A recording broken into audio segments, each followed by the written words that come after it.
All right, folks, welcome to the weekly roundtable. We're going to go through the normal setup and configuration, so bear with us for a moment. It takes a couple of moments, and then we're going to bring our guests, Stephanie Thomas and Sean Scanlon, on and have a conversation with them about the upcoming election and the offices they're running for. And Ronnie, while you're doing that, I'm just texting a couple of folks to make sure this gets shared as well. Okay.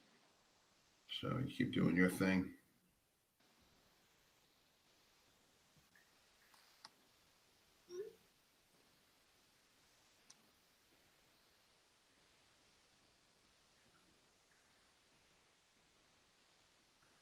Facebook's behaving very slowly for me this morning. Yeah, me too. Yeah, me too.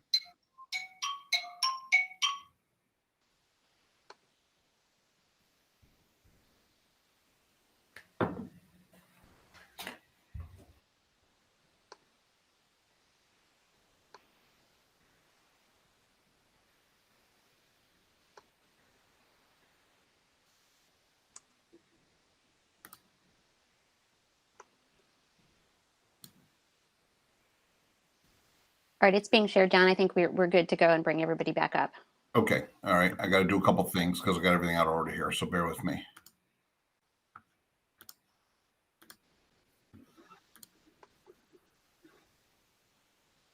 And okay, we are live. All right. Welcome to the WeHa.com Roundtable. I'm John Lyons, joined as always by the managing editor of WeHa.com, Ronnie Newton. Ronnie, how are you? Good morning. I'm good. Thank you. Welcome. We're being broadcast on WeHa.com, regionally on WHCI TV, Channel 5, and statewide on Connecticut News Junkie, as well as several other well-populated streaming sites. We're in the thick of a midterm elections season today, and we welcome two of our statewide candidates for office, Sean Scanlon, who's running for Comptroller, and Stephanie Thomas, who's running for Secretary of the State. Both are currently elected representatives, Mr. Scanlon for the 98th District and Ms. Thomas for the 148th District, both state reps. 143rd. Welcome to the show, Stephanie and Sean. Good to be here. We're happy to have you. I do need to mention at this point, we have extended an invitation to the Connecticut Republicans to appear on the show for their own segment, but to date, we've not heard back and nothing has been booked. So I just want to make sure that's on the record, as they say. So, all right. So, Stephanie, let's start with you. Why are you running? Why are you running for statewide office? What inspired you to do that? Running for statewide office didn't. It's not my interest, but running for Secretary of the State is. When Denise announced she was retiring, I thought it was actually a perfect fit for my experiences and my interests. I'm a small business owner, so I care a lot about the business services side of the job. But I also, I vice chair our elections committee in the legislature. And for many years, I've been interested in civic engagement and civic education. So I really saw an opportunity for the secretary to be much more proactive in that area. So I decided to run for the job. And we're gonna talk a lot about business services. We're gonna talk about roles and responsibilities. But Sean, same question for you. Talk about your desire. You know, both of you as state reps now stepping up and running for larger office. Sean, talk about your thoughts and your thought process on that. Well, similar to Stephanie, for me, it was about the policies, right? So in the legislature, I've had the honor in the last 8 years of chairing both the insurance committee and now the finance committee. And those two committees work a lot with the comptroller's office because the comptroller is our chief financial officer here in Connecticut, but he's really also, or he or she really is also the chief healthcare officer in the state, where they're literally running the single largest employer-sponsored healthcare plan in the entire state, about 250,000 lives. So the issues that I care the most about are the issues that the comptroller's office deals with. I was very good friends with Kevin Lembo, who was our comptroller for 10 years. And when he decided to resign somewhat suddenly in December of 2021 due to a health condition, I decided to step up and run for the job. And I'm really excited that we're 29 days away from the election and hopefully able to get to work and get some stuff done. In the preamble before we went live, I think it was Stephanie mentioned it was still 29 days, and I sat here and I said, "Isn't it like 2 weeks away?" But it's not. It just seems to be a never ending election cycle for these midterms, because I think it's all anybody has talked about all year long. So I'll be happy. I'll be happy when these 29 days. I'm sure you guys will be really happy when these 29 days get by. So, all right. So Sean, I'll be happy for the advertising to stop. I'm sorry, Ronnie. I said I'll be happy when the advertising ends. Yeah, it's at first it was interesting. You know, you turn on CNN, you turn on some of the big networks, and you see local Connecticut folks that you know or you've met in these commercials. It's exciting, but I agree with you, Ronnie. I'm looking forward to that. But it's helping the economy. All this money being spent, right? So yeah, that's true. All right, so Sean, you touched on it, but I'm going to drill down a little bit. It's a COO of the state, but you know, I've seen you at several public events now. You kid around at public events about, what does the comptroller actually do? Can we drill down? I'm going to ask you to hit it two ways. Number one, let's assume Governor Lamont wins re-election, but what happens if Bob Stefanowski wins and is elected the next governor? Does that change your role at all? Talk a little bit about that. It doesn't, because one of the things that's really important for the comptroller is independence. And you really have to be the chief fiscal watchdog of the state, whether your team is in power or the other team is in power. And I think one of the things I learned very closely from working with Kevin was he was truly independent. There were a few things that Malloy did that he publicly stood up and said that he was against. He voted against things on the bond commission. He publicly expressed his position when he thought that they were unclear. There were things that he very clearly disagreed with Governor Lamont on, including the public option, something that I worked very closely with Kevin on. And so I think whether Bob wins or Ned wins, I'm going to be the same comptroller that I'm telling people I'm going to be, which is somebody who calls balls and strikes, calls it like I see it, is always honest, and let the numbers dictate what I do, not the politics. So what happens when there is a disagreement in policy with the governor, whether it be a Democrat or whether it be somebody else? Who's the final arbiter of that? Does the state legislature get involved? What happens? Well, this is kind of funny because in 1990, a guy by the name of Bill Curry was sort of seen as the person who revolutionized the comptroller's office and made it as relevant as it is today. And that's because he went to war with Lowell Weicker, who was the independent governor of the time. And he was basically saying that Lowell's numbers were not right. And Lowell reacted by cutting the comptroller's budget and changing the comptroller's statutory powers in the next legislative session, because he did not want this person sort of chirping at him and sort of trying to be, the honest arbiter of what was going on. That is the role of the job. And those statutes were since changed back. But the whole point is that you are a duly elected constitutional officer. Am I running on the governor's ticket right now? You bet I am. Do I like the governor and think he's doing a great job? Absolutely. But if there are things that I believe in the interest of the taxpayers that I have to disagree with the governor on, I'm going to do it. And he knows that. And I believe I have the relationship with him right now that, we're going to do that in a respectful way. I don't think he's going to be trying to change the powers of the office, hopefully. But I think it's important that you have the difference there. And that's true for Stephanie and all of us, right? We're on his ticket, but we are duly elected officers. And there are 6 of us together. We each have 6 very different jobs. And we do them as our own people, not as one body. One thing I'd love to hear a little bit more about is exactly how the comptroller's role and the budget director's role and the state treasurer's role kind of intersect and how they're different as well. I think maybe some people are a little bit confused about that. Yeah, so basically the best way to think about it, treasurer is really just about investing the money from the pension fund and getting us the best rate of return possible when it comes to that fund. The comptroller is doing pretty much everything else. So we are paying the state's bills. We are paying the state's employees. We are overseeing all the benefit negotiations for healthcare, dental care, life insurance, all those things. And then doing a lot of the IT functions of the state. Government transparency. You can now look up every single person's salary on a website right now called Open Payroll. You can look at every single state expenditure. Kevin did a great job doing that. So there's a lot going on in the comptroller's office that most people don't realize. But I'll tell you the biggest interaction that the comptroller and the governor's budget secretary have is that every month on the first of the month, the comptroller writes a letter. Now, I want to revamp this process because I think it's a very antiquated, boring process where we write a 6-page letter in dense economic language about the state of the budget. I get that letter. I'm going to put out a video on the first of the month with a 60-second clock at the top of it and explain that letter in 60 seconds every month. But what can happen is if the governor and OPM disagree with the comptroller's findings, there's then this long, complicated process that has not happened in a very long time that goes on to try to get to the bottom of it. It involves the legislature having a role to sort of be the arbiter in it. But at the end of the day, I think it's about working collaboratively. And just for me, what's exciting is everyone knows what Stephanie does. Trying to explain what the comptroller does is something that does actually excite me. And I look forward to doing that more if I have the chance to be elected to it, to try to make the comptroller's office more accessible to the people of Connecticut. So perfect time to pivot to you, Stephanie. Everyone knows what the Secretary of the State, we'll say this right, I think I read it wrong in the introduction, role is.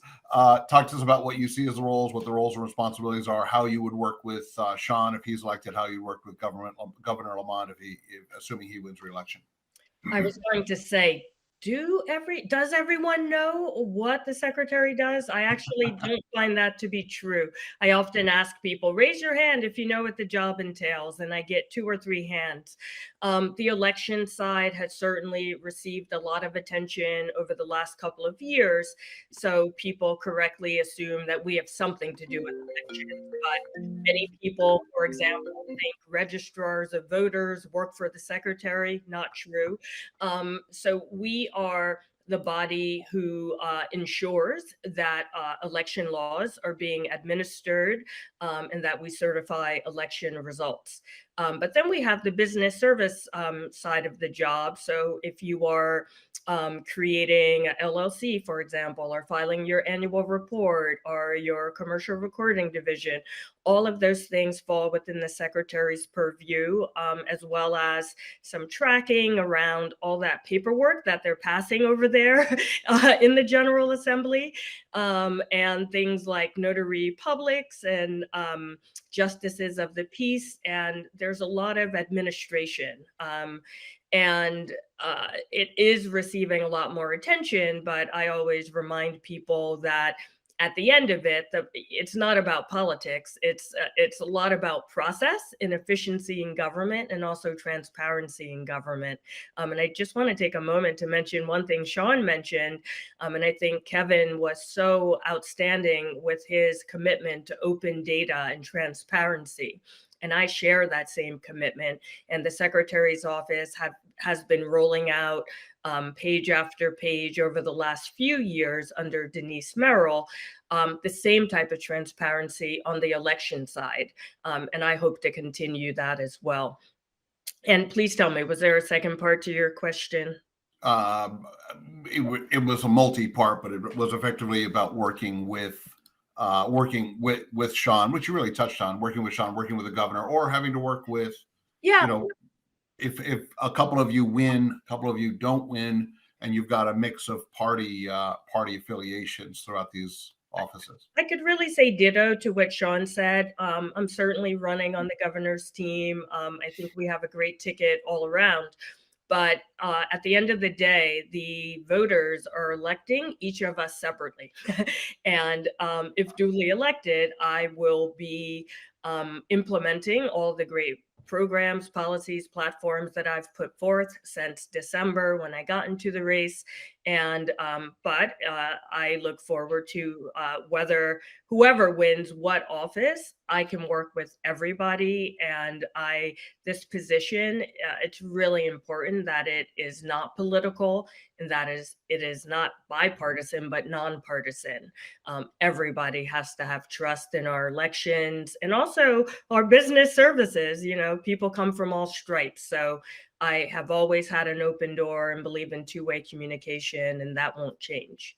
Okay, so you've mentioned it twice. I'm going to apologize to the audience in advance because we're going to bounce around a little bit. But Stephanie, I know you want to talk about business services, so let's drill down on that. Explain to us what that means to you, because it obviously means a lot. Let's talk about it. Yeah, so I like to talk about it because elections have become such a focal point. It's actually the smaller side when it comes to staffing of the secretary's office. I'm a small business owner myself, prior to opening my business. I ran a business for 19, 20 years. And so for me, I know when I started my business, it was so hard. Anyone who's founded their own company knows, you give blood, sweat, and tears. You're working sometimes 22 hours a day. You're, not sleeping, not eating. And when I got to the legislature, I discovered that there were at times many programs, special grant dollars, special trainings, opportunities out there that I realized that I, as a business owner, would have never had the time to find, because even knowing it's there, it takes about 10 Google searches to figure out, and 3 different agencies to track everything down. So I think the secretary has an opportunity to be much more proactive, because we have all this data. So we know which businesses are minority owned, veteran owned, woman owned. We know what industries they're in. So I would like to be more proactive about getting information about those programs and resources into the hands of the business owners. And I also would like to take some time to help various industries by bringing them together and convening groups, hopefully a couple of times a year, so that we, as I think our business owners are really the lifeblood of our economy. And if we can help them all do better, it helps the entire state. I love that. And Ronnie, I'm not gonna mention names, but Ronnie and I we're chatting, I think on Friday, about somebody who has a small business here in town who's, it's kind of a fledgling business, and how this person, could possibly pursue these types of programs. Ronnie mentioned that, and I said, geez, I didn't even know these programs existed. So I love hearing that, you're looking for ways to bring these programs into the fore. Ronnie and I are both small business owners or small business partners or small business investors, both of us. And it's nice to know, because, it's tough. It's blood, sweat, and tears, like you said. So yeah, well, WeHod.com is an LLC, and we're owned by 4 people, and we are 8 years old now, but a small, pretty new business. 4 very, very, very committed people. I mean, the work I see these people put into WeHod, especially Ronnie, but that's a conversation for another day. So, all right. So now I warned the audience we're going to jump around. Here we are. Stephanie, I'm going to stick with you. I lived in Wilton for 10 years. When my wife and I first got married, we moved to Wilton. It was known. I had the blissful. I could be blissfully ignorant. I hopped on the 6:05 train out of Wilton every day. I didn't get home till 8 o'clock at night. I was unaware of a lot of what my wife had to experience as a Jewish woman, but Wilton was known as predominantly white, very Christian, very conservative, dry town, dry community. I won't go any further because my wife will yell at me, but can you tell us a little bit what it was like? I've heard you tell the story, and I love the story, knocking on that first door in Wilton, what it was like for you, what you experienced in Wilton. So I represent Norwalk, Wilton, and Westport, 3 diverse communities, like all communities are. So when I started door knocking in Wilton, I was a little afraid for many reasons, but mainly because it is seen as very Republican. And to win my state rep race, I knew I had to go to a lot of doors that perhaps many Democrats don't go to. But so I never knew what I might be getting on the other side of the door. But I remember, I think the story you're talking about in 2018, I went to a door and I said, I am Democrat Stephanie Thomas, blah, blah, blah. And the homeowner sort of looks at me, and then she beckons me close and she says, I'm a Democrat, but don't tell my neighbors, they don't know. And I just thought it was hilarious, or maybe not, that she felt she had to hide her party affiliation. But I tell that story because I was elected in Wilton. I won Wilton when I won my election in 2020. And it's a sign to me that it is a much more open community than it was even in 2018. and that bringing conversations to the forefront has allowed an openness and I think a vitality to the community that perhaps wasn't there before. So I think everyone feels like they can say what's important to them, and other people will listen, and everyone feels like they have found part of their tribe. So I'm happy to have played a small role in that. I'm happy you did too. And in fairness to Wilton, my wife and I moved out in 2004. That was a long time ago. So It's a great town. a lot can change in 2 decades, and it really is a wonderful community, and it certainly has changed over the years. So, Sean, not to ignore you, let's talk a little bit. I'm fascinated by what you do now, and obviously you'd have to give that up if elected. But talk about your role at New Haven Tweed as the executive director of the airport. Yeah, well, in West Hartford, most people are probably Bradley people, and that's okay. Bradley is always going to be Connecticut's flagship airport. But where I live, down on the coast, we have been underserved by airports for a long, long time. Most of the folks that live down by me, they actually don't go to Bradley, they go to New York. And New York is a lot of traffic and hours away, and not a really fun experience for too many people. So back in 2019, I took on a job that everyone I know told me not to take, which was to be the executive director of Tweed Airport. It had been mired in controversy for decades. There was really not a lot happening.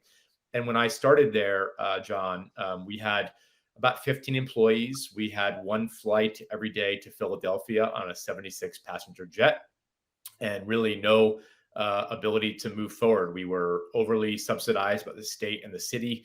We cost about $4 million a year to run the airport, and we were only making about $1 million of revenue. So you can do the math. That means that we had to make up $3 million somehow. Flash forward to today. We've now turned it around quite a bit. We have had a new air service come in, which is a Velo. They now fly every single day to 14 cities nonstop. My wife and kids have all flown it numerous times. Yeah, well, that's great. And the thing I'm most proud of, though, is that the year I started, we had about 80,000 people come in and out of our airport. Just this last week, about a month shy of 1 year of service, we've had 500,000 people. So wow. Obviously, to have 420,000 more people come through the business is a testament to the fact that, number one, we knew that if we built it, they would come.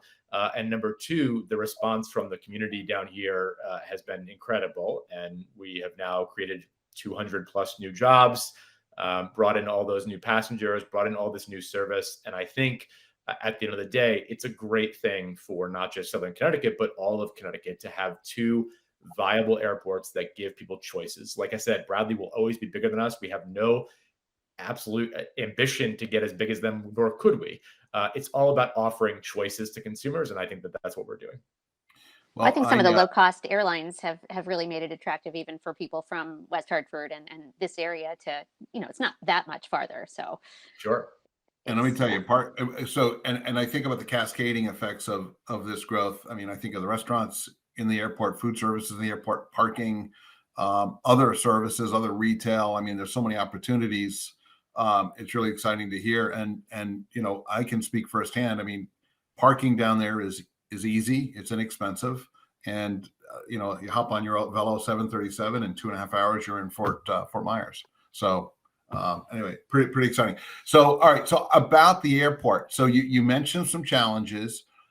You've recently, I think if I understand it correctly, you've gotten approval for this runway extension, but East Haven's pretty angry about it, which I'm surprised. Now I'm a weather nerd. So planes predominantly take off to the north and to the west, which means East Haven wouldn't be hearing this. But anyway, maybe it's on throttle up on the runway, but talk about the process of getting that runway extended. How is that coming, and how does that help prepare you for the next step? Well, whether it's trying to pass a bill or trying to build an airport, things are hard, right? Nothing is easy that is worth doing. And we have some challenges. And, I'm doing what I can to work with East Haven in the remaining time that I have, just like I've been doing with them for 1.5 years. And I'm confident that at the end of the day, we can get this in a good place. By and large, most people actually do support the airport. There is a small but very vocal group of people who are very passionate about trying to express their concerns. And that's great. That's what this is all about. And I meet with them almost every day and talk to them, and have given out my cell phone number publicly. And so we have a lot of those conversations. What I would take to this job is I run an airport that has over 200 employees every day, hundreds of thousands of people that pass through it. It's a business, and we have successfully gotten that business out of government. And this sounds weird as a Democrat to talk about this, but it was at a point where we had no choice but to try to seek a public-private partnership, because we literally couldn't rely on the state or the town anymore to subsidize the airport. And so we learned to figure out ways to combine the best of government and the best of the private sector and get the best outcome for people. You can't always do that in government. It's not always possible to do that, but the comptroller has to do that all the time. Because, for example, if you're in charge of negotiating healthcare benefits for 250,000 people, you have to do that with the private sector. We're not self-insuring 250,000 people. We're doing that with a private insurance company. And so my time as the executive of this airport, my time in the legislature, I think has prepared me to step into this job on day one and do what the comptroller does, is work with business, work with government, and get the best outcomes for people. And that's what I'll do as comptroller. So are there any creative ideas that you might have to deal with the unfunded pension liabilities? Because, that's talked about as one of the major hurdles that the state will continue to face for many, many years to come. I know the town of West Hartford came up with a very creative approach by turning those into pension obligation bonds. Is that something that you think the state might be able to look at? Well, the best news for me is that the creative idea already existed. And that's because my predecessor, Kevin Lembo, who, as I've said multiple times on this call, is a great friend to me and I think did a great job. He, in 2017, worked with the legislature to pass this thing called the volatility cap. And before I put people to sleep talking about the volatility cap, it's actually exciting. So let hang with me for a second. So basically, the problem in Connecticut for years and years and years, I'll try to explain this as fast as possible so we can get back to Stephanie too, was that we were so dependent on Stephanie's neck of the woods, right? People who lived in Fairfield County who worked on Wall Street. And our income tax collection was therefore very volatile, because when people did well on Wall Street, the tax coffers were boosted. When people did not do well on Wall Street, because these people file quarterly, we would have this big downturn. And Kevin's idea was that we should create a volatility cap so that when things are going really, really well, we can't just spend all that money or allocate all that money to doing what we have to do in that moment. We're going to save some of that money so that when things go down, we don't have these boomer budget bust cycles. And that was really what was hurting us during the Malloy years, was that we would have one report saying that things were going good. They would balance the budget because they thought that that's what they needed to do. And then the next thing you know, the market takes a dip and the budget is completely busted. And then you have to raise taxes, you have to cut spending, or most of the time you have to do both those things. We've enacted this volatility cap, and what that has resulted in is not just a $3.3 billion rainy day fund that we've never had before. It's not just having a balanced budget where we don't have to raise taxes, but it has made us disciplined when it comes to our finances, to the tune of the fact that now, because of the volatility cap, we have paid off $5.8 billion of that debt in the last 18 months. That's 15% of our overall unfunded liability just in the last 15 months. And that is crazy, Bonnie, when you think about the fact that from 1939, means through the pension, to 1974, they set aside $0 for our pension fund. And between 74 and 2010, when Malloy came in, they set aside very little. Since 2010, we've been disciplined to at least pay what we owe every year, but that is still a big millstone around our neck. If we stay disciplined and we stay funding that through the volatility cap, it's going to take us about 10 more years, but we will rid ourselves of that legacy debt. And my children and your children will not have to deal with this in the way that we are now having to deal with it, had we not had to done that proposal. Good way of explaining it quickly. I wasn't born at all, couldn't have Sean. done that. I promise. No, that was really terrific, and I think that's really important, because that is in no way being relayed in opposition ads. And obviously, they want to get elected. They're not going to relay that. And I'm glad you took that opportunity to. Well, and again, I know you're inviting them on, and I hope they come on to sort of talk about what they want to do. But in some weird way, The Democratic Party has become the party of fiscal responsibility and paying down our debt, actually balancing these budgets and doing tax cuts within reason. The other side is looking to drain that rainy day fund, change the savings that we're doing, pay down less of our debt, and cut more taxes in this moment. And I and the governor and most of our colleagues in the legislature just don't think that that's the right idea, because that's exactly why we got in this mess in the first place. Democrats and Republicans were very short-sighted. They were thinking, as politicians often do, about the next election or the next moment, and they weren't thinking about the long term. And that's why we have $45 billion of unfunded legacy pension debt. Now we are in the process of actually fixing that. And I'm confident that the voters of Connecticut, while it's hard to explain to people quickly, when you do explain it, they want us to get rid of this debt and move forward in a responsible way. I mean, I feel it would transform the state, having that liability gone. Certainly make the state a lot more attractive for business, for anybody. So, all right. Question for both of you. Stephanie, you go first. What would you call your greatest legislative accomplishment as a state representative? Oh, good question. For me, undoubtedly, it's in sync with why I'm running for secretary. I have been a big proponent of getting the constitutional amendments on the ballot to allow Connecticut to adopt early voting, which was successful and will appear on the ballot this year. As most people know, Connecticut is one of only 4 states in the entire country, and also the U.S. territories, who don't have some form of in-person early voting. So it would be great to bring us into this century, this decade, and have that common sense reform. And I certainly, I also had introduced a bill along with many of my colleagues related to automatic voter registration, which also passed. I think anything we can do to make it easy for people, whether they're turning 18 or enrolling in college or interacting with the Department of Labor, et cetera, to have the opportunity to register easily like they do at the DMV. But I would like to make sure there are no glitches to the system like we've seen with DMV, where if you're not paying very careful attention, it might switch your party affiliation to unaffiliated. So I think once we clear up that glitch, it can be a great reform. So those are 2 things I'm really proud of. So for folks who are running around, you're seeing a lot of lawn signs right now, and there's a set of lawn signs that say "Vote yes." Yeah. This is what Stephanie's talking about, and we've already voted for this once. It has to appear on the ballot twice to be a constitutional change. And if I can just clarify, the legislature has voted for it twice. Right. So the voters are getting. I'm sorry. Yes. Sorry about that. Thank you for that. I made it seem like we, the voters. Sorry. Yeah. No, so it's going to the voters, and it went to the voters in 2014 in conjunction with no excuse absentee voting.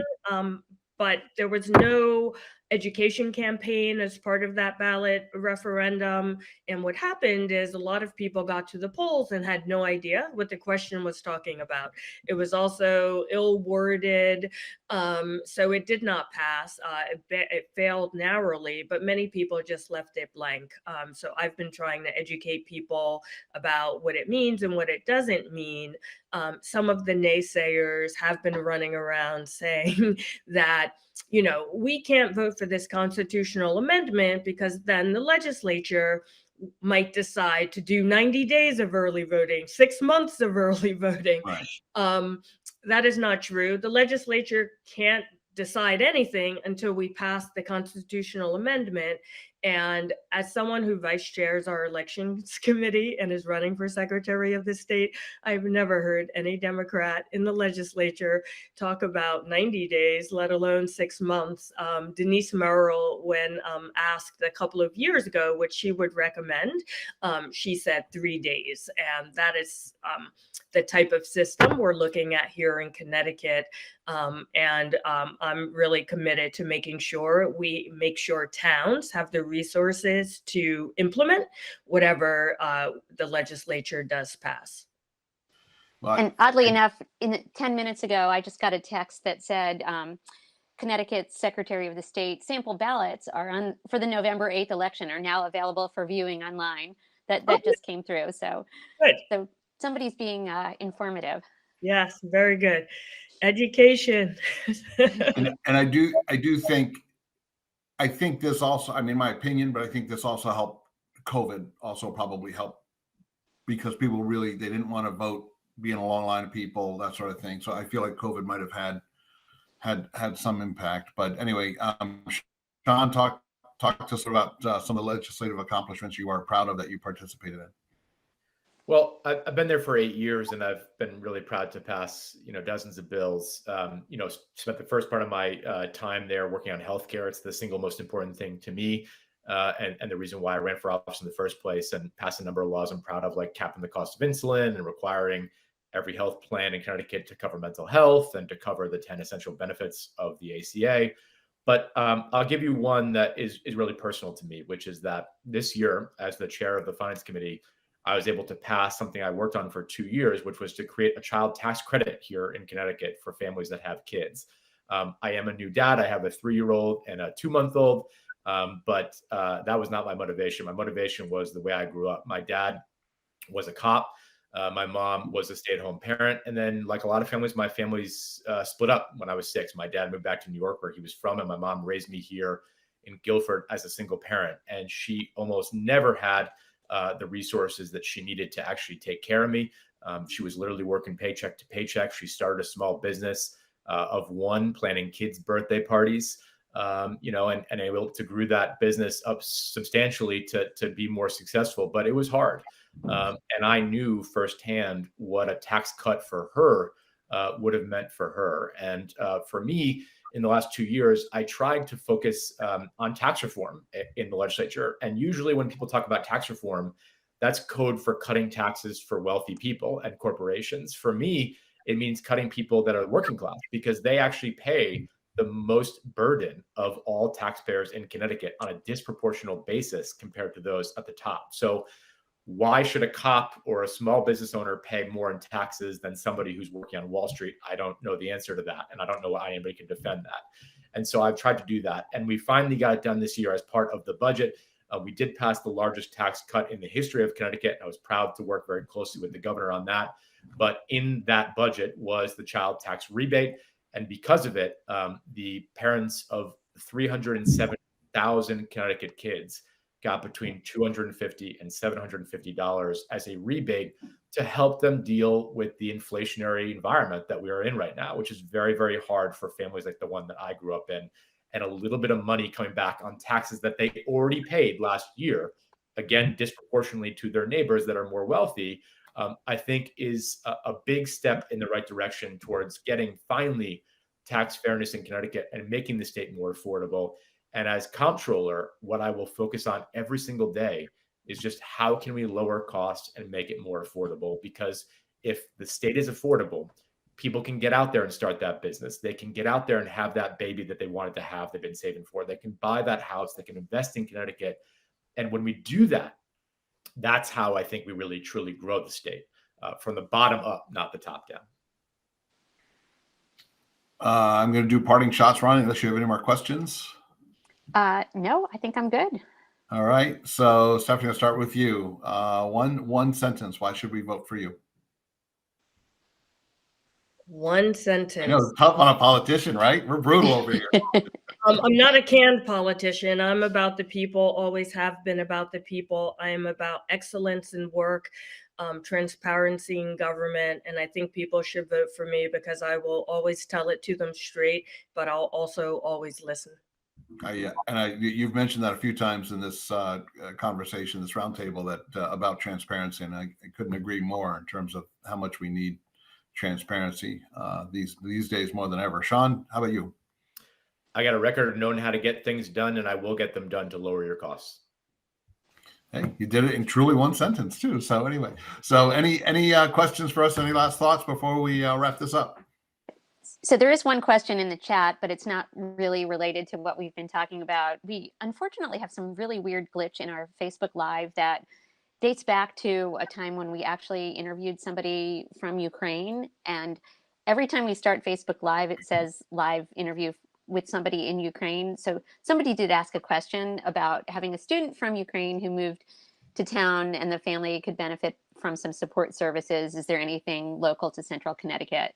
If anyone knows anything, please let us know. I know some of the religious institutions have been setting up networks to help, and we'll try to respond to that offline. But in case you, Well, I would you just see that, I would just say to Chris's question, IRIS is a great organization located in New Haven. They do an incredible amount of work for refugee resettlement and help in the state.